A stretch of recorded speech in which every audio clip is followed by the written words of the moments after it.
Fala, salve, salve galera, belezinha? Olha só, hein? Vamos dar continuidade aqui aos trabalhos, vamos continuar a falar de máquinas térmicas, né? Na verdade, a sequência desse assunto, que foi a última videoaula que eu postei, beleza? Só para dizer que essa videoaula, esse assunto, pensando lá na sequência que nós estávamos fazendo presencialmente no curso, beleza?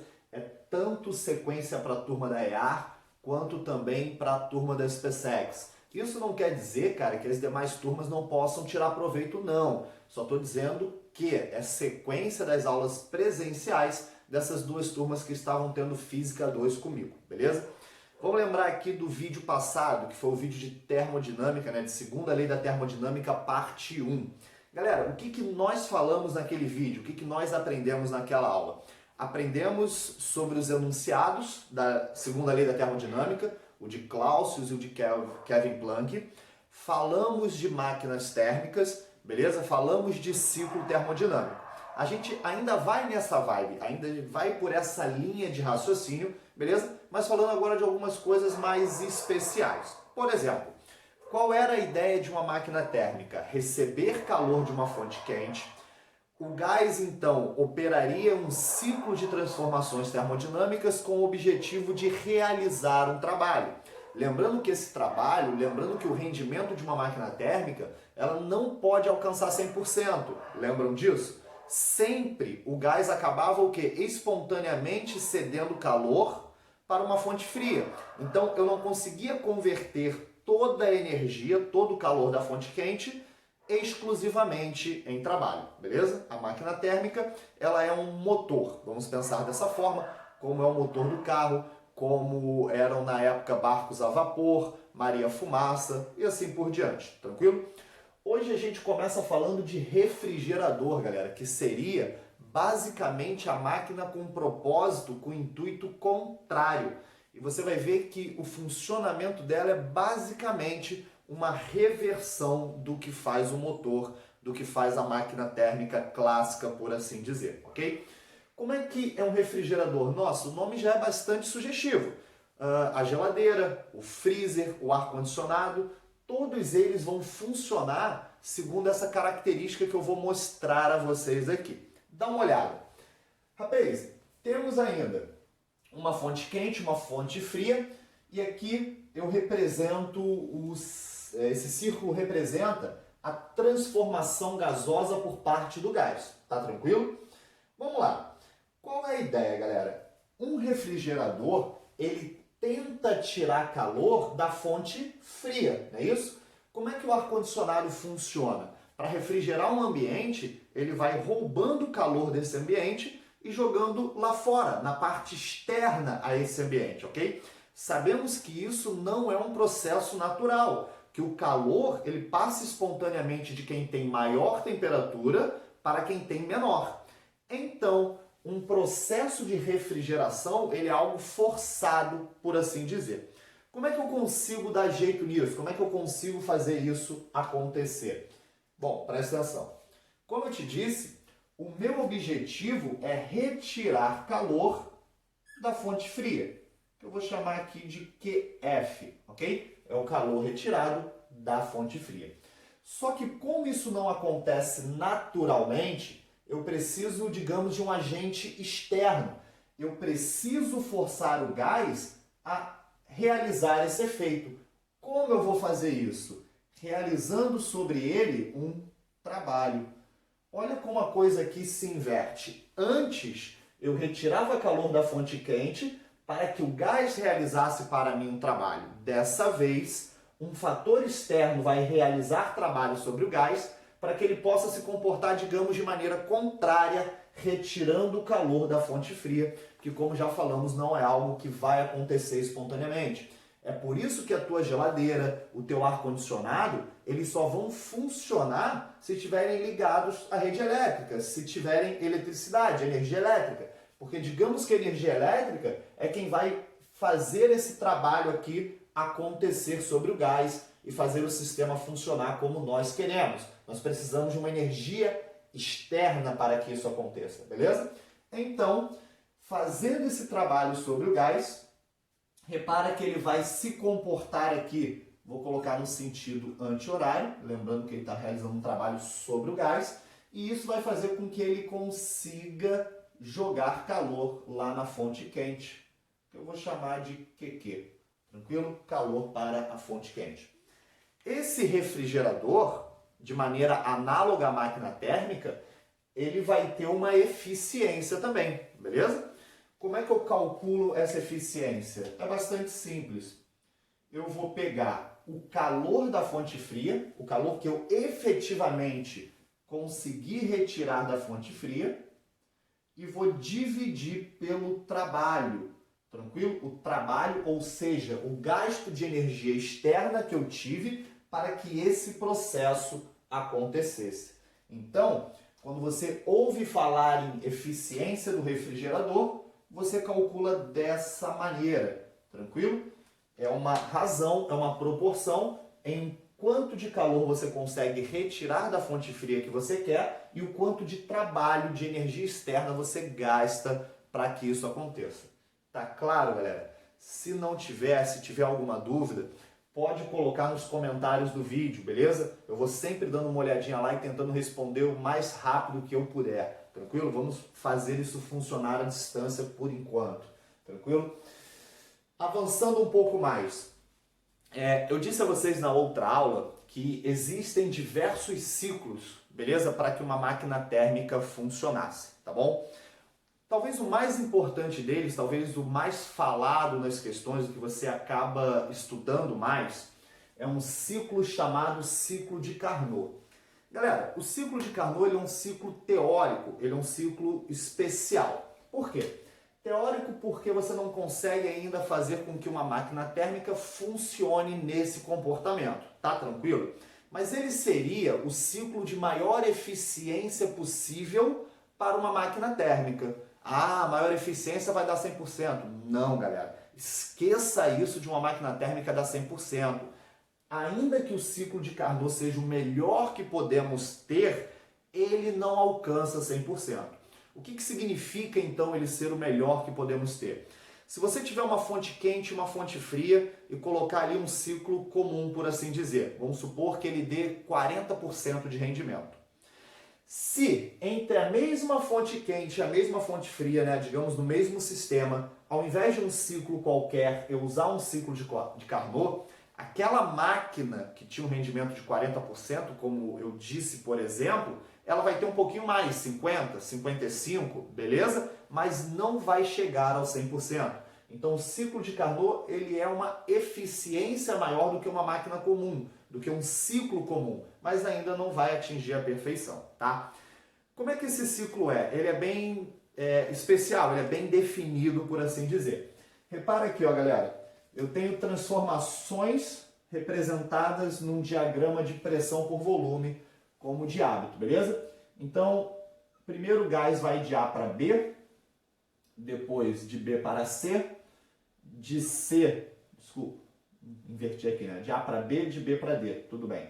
De D para C e depois de C para A. As letras não vão fazer diferença no conceito, tudo bem?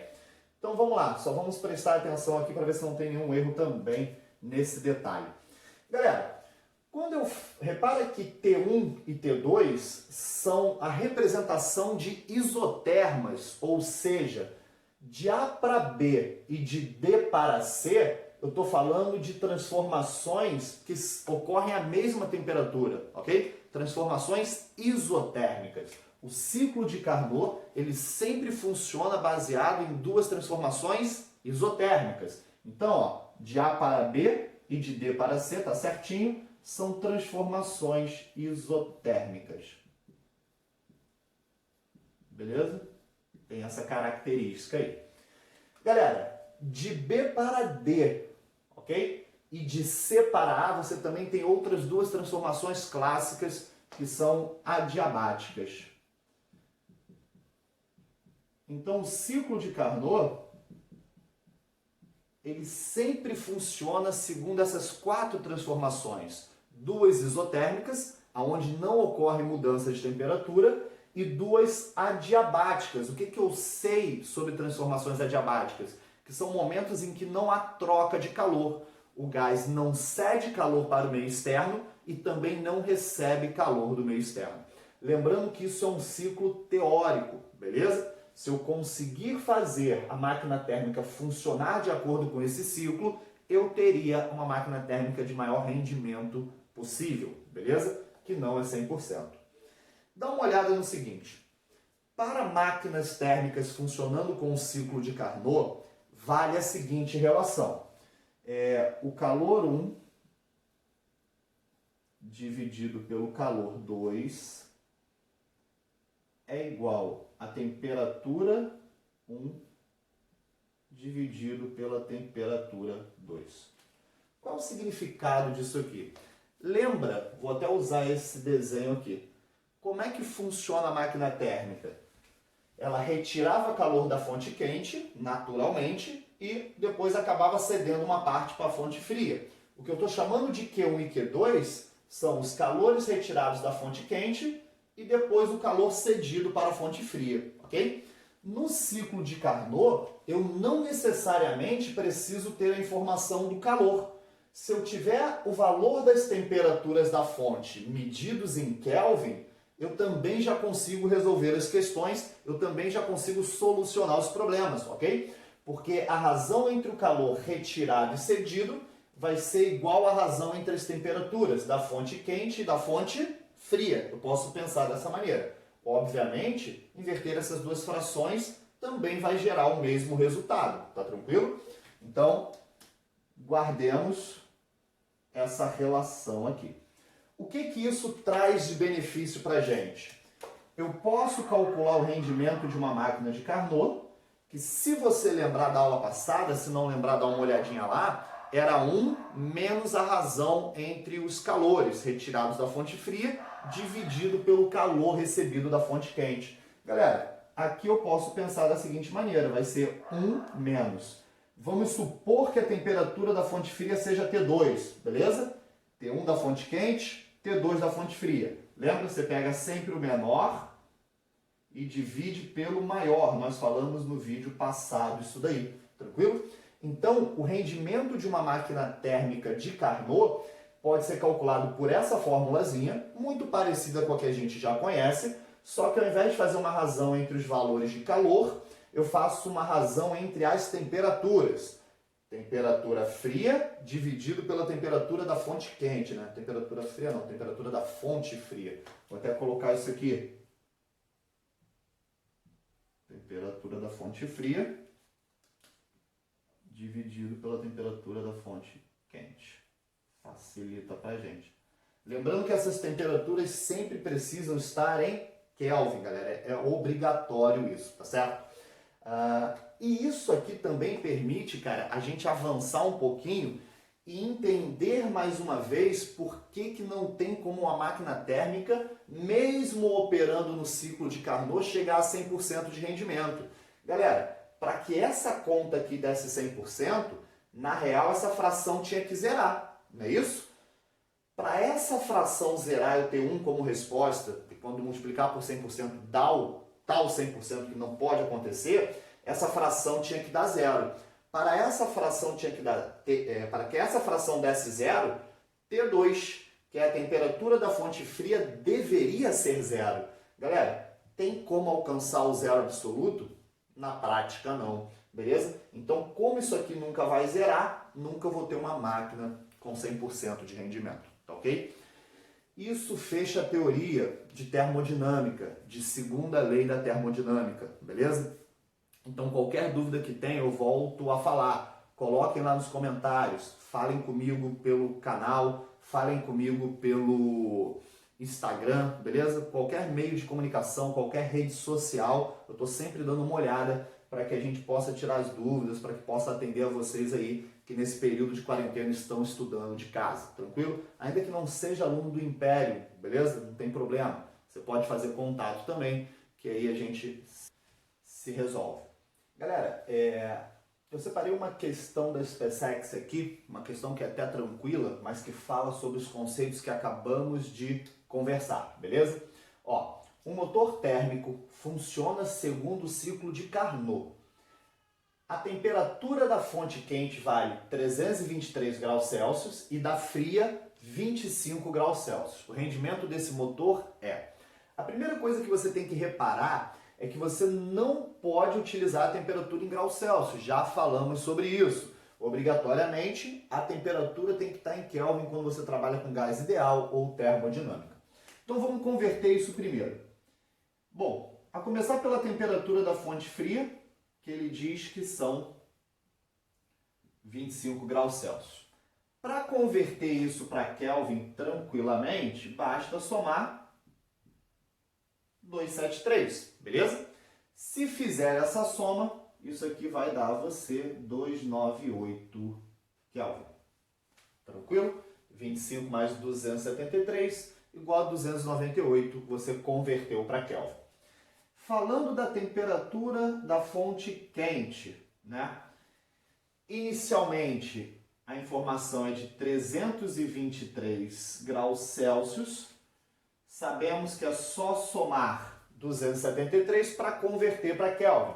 Ao fazer essa soma, isso aqui vai dar 6, beleza? 5, 9, 6. Tranquilo? 5, 9, 6, exatamente.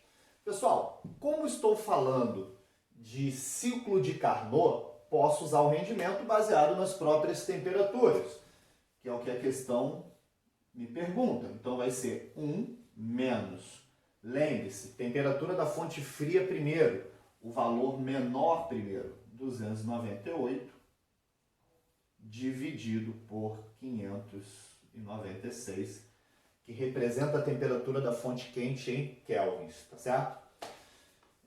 Então, vou botar aqui do lado. Teu rendimento. Se você for ver o número de baixo, é o dobro do número de cima, beleza?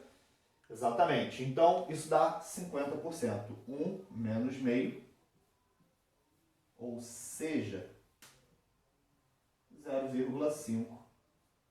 Que se multiplicarmos por 100%, sua resposta final